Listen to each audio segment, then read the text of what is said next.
राष्ट्रीय शैक्षिक महासंघ मुरादाबाद की बैठक जिला संरक्षक डॉक्टर ब्रजपाल सिंह यादव के कांठ रोड स्थित आवास पर संपन्न हुई, जिसमें जिला कार्यकारिणी का विस्तार, नए प्रधानाचार्यों का अभिनंदन, आजादी का 75वां अमृत महोत्सव आयोजन, पुरानी पेंशन बहाली व स्ववित्त पोषित विद्यालयों के शिक्षकों की सेवा सुरक्षा के लिए संघर्ष आदि की कार्ययोजना बनाई गई। प्रदेश उपाध्यक्ष जोगेंद्र पाल सिंह ने कहा कि सांस्कृतिक राष्ट्रवाद व शैक्षिक उन्नयन के लिए राष्ट्रीय शैक्षिक महासंघ संकल्पबद्ध है। इसे दृष्टिगत रखते हुए अखिल भारतीय स्तर पर आजादी का अमृत महोत्सव मनाया जा रहा है। प्रदेश उपाध्यक्ष जोगेंद्र पाल सिंह ने बताया कि अखिल भारतीय राष्ट्रीय महासंघ से संबंधित राष्ट्रीय शैक्षिक महासंघ उत्तर प्रदेश की साधारण सभा की बैठक ऐसा ग्रुप ऑफ इंस्टीट्यूशन संस्थान में 15 अप्रैल को संपन्न हुई। बैठक में संगठन द्वारा व्यापक स्तर पर आजादी का अमृत महोत्सव मनाए जाने की कार्य योजना बनाई गई। इस अवसर पर अखिल भारतीय राष्ट्रीय शैक्षिक महासंघ के संगठन मंत्री महेंद्र कपूर ने कहा कि आजादी के 75 साल पूरे होने पर देश भर में अमृत महोत्सव मनाया जा रहा है। राष्ट्रीय शैक्षिक महासंघ 1 अगस्त 2022 को देश भर के 1 लाख से ज्यादा विद्यालयों में महोत्सव मनाएगा। जनपदों में विश्वविद्यालय स्तर पर 31 अगस्त तक गोष्ठियों व सेमिनार आयोजित कर देश की आजादी के वीर सपूतों को याद करते हुए उनके परिवारजनों को सम्मानित करने का भी कार्य करेगा। उन्होंने कहा कि हमारी आजादी के संघर्ष के इतिहास को वर्तमान से भावी पीढ़ी तक ले जाने का गुरुत्व दायित्व शिक्षक वर्ग को संभालना होगा, जिससे समाज व राष्ट्र विश्व स्तर पर सांस्कृतिक विरासत के संरक्षण के लिए सिरमौर बन सके।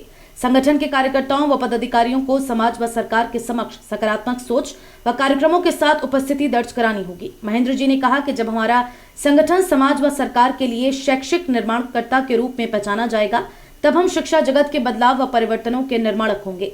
संगठन को मजबूत करने के लिए मीडिया, प्रकाशन, शैक्षिक व प्रशिक्षण की सशक्त टोलियों की जरूरत है, जिसमें अनुभवी और उपयोगी कार्यकर्ता टोली के रूप में कार्य करेंगे। राष्ट्रीय संगठन मंत्री ने देश में सरकारी स्कूल शिक्षा प्रणाली को नष्ट करने के कुचक्र की चर्चा करते हुए कहा कि देश के 75 साल की शिक्षा व्यवस्था में वामपंथी विचारों ने तहस नहस किया है और अब भी वामपंथी विचार सरकारी शिक्षा को नष्ट कर सांस्कृतिक गौरव को कमजोर कराना चाहते हैं। हमारे संगठन का उद्देश्य राष्ट्रवाद व राष्ट्रीय सांस्कृतिक विरासत को संरक्षित करने वाली शिक्षा पद्धति देश के अंदर स्थापित हो। इसके लिए संगठन को मजबूत होने और उसके लिए समर्पित कार्यकर्ताओं के बल पर हो सकेगा। अखिल भारतीय राष्ट्रीय शैक्षिक महासंघ के उच्च शिक्षा संवर्ग के प्रभारी डॉक्टर महेंद्र कुमार ने कहा कि नई शिक्षा नीति उच्च शिक्षा में लागू हुई है।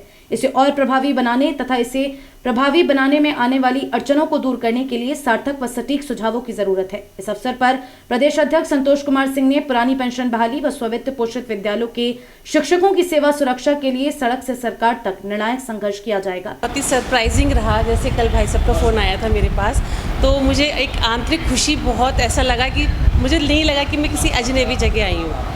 और वैसे भी मुरादाबाद मेरे लिए अजनबी नहीं है। मैं यहाँ पर हिंदू कॉलेज की ही प्रोडक्ट हूँ। यहाँ से मैंने रिसर्च की है डॉक्टर जयपाल सिंह दस जी के अंडर में। तो मतलब बचपन से ही मेरी नानी का घर भी यहीं है और यहाँ पे मेरी एजुकेशन भी रही है। लेकिन एक कर्मस्थली के रूप में जब मैंने मुरादाबाद में प्रवेश किया तो मुझे ऐसा लगा कि इतने सारे हाथ मुझे, अगर मुझे किसी मुसीबत में होंगी तो सारे हाथ मुझे वहाँ के बचा लेंगे।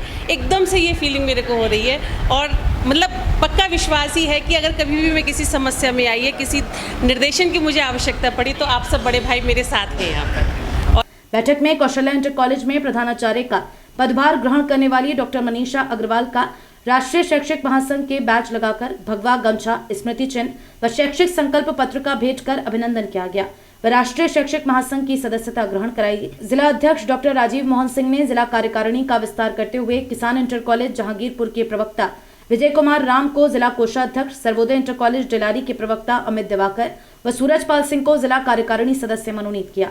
प्रदेश उपाध्यक्ष जोगेंद्र पाल सिंह ने डॉक्टर ब्रजपाल यादव के साथ ही जीजी हिंदू इंटर कॉलेज के पूर्व प्रधानाचार्य डॉक्टर आरपी शर्मा व ब्रजेश सिंह को जिला संरक्षक के रूप में संरक्षक मंडल में शामिल किया। बैठक में प्रदेश उपाध्यक्ष जोगेंद्र पाल सिंह, जिला अध्यक्ष राजीव मोहन सिंह, जिला उपाध्यक्ष डॉक्टर सुदेश भटनागर, जिला उपाध्यक्ष रामवीर सिंह, जिला संरक्षक ब्रजपाल सिंह यादव, ब्रजेश सिंह, बलजीत सिंह, योगेंद्र कुमार, संजीव कुमार, सूरजपाल सिंह, डॉक्टर आरपी शर्मा, विजय कुमार राम, रघुवंश सिंह आदि उपस्थित रहे। राष्ट्रीय शैक्षिक महासंघ मुरादाबाद की आज जिले की ये बैठक है।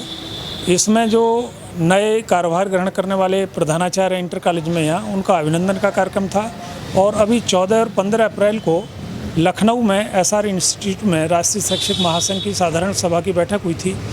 उसमें जो चर्चा पर चर्चा निर्णय हुए हैं उनको लेकर ये बैठक थी।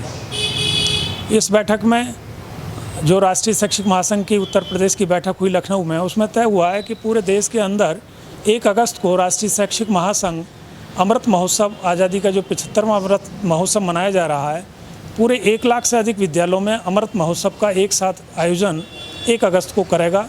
उसकी तैयारी, उसकी पूरी रणनीति, कैसे ये कार्यक्रम भव्य बने, सुंदर बने, और जो वीर बलिदानियों का इतिहास है वो प्रत्येक विद्यार्थी तक, प्रत्येक अभिभावक तक, समाज के जन जन तक जाए, इसकी योजना रचना को ये बैठक थी। इस बैठक में जो हमारे कौशल्या कन्या इंटर कॉलेज में अभी प्रधानाचार्य के रूप में ज्वाइन किया है, जिन्होंने ऐसी मनीषा अग्रवाल जी, उनका अभिनंदन किया गया। ऐसी डिलारी में डॉक्टर अमित भारद्वाज जी ने ज्वाइन किया, उनका भी अभिनंदन का कार्यक्रम इस कार्यक्रम में किया गया था। बाकी सदस्यता संगठन विस्तार के रूप में यहाँ आज जिले के कोषाध्यक्ष के रूप में जहांगीरपुर के विजय कुमार राम, और कार्यकारिणी सदस्य के रूप में सूरजपाल जी, और सदस्य के रूप में डिलारी के अमित दिवाकर जी का अभिनंदन इस बैठक में किया गया है। ये शैक्षिक उन्नयन के लिए है।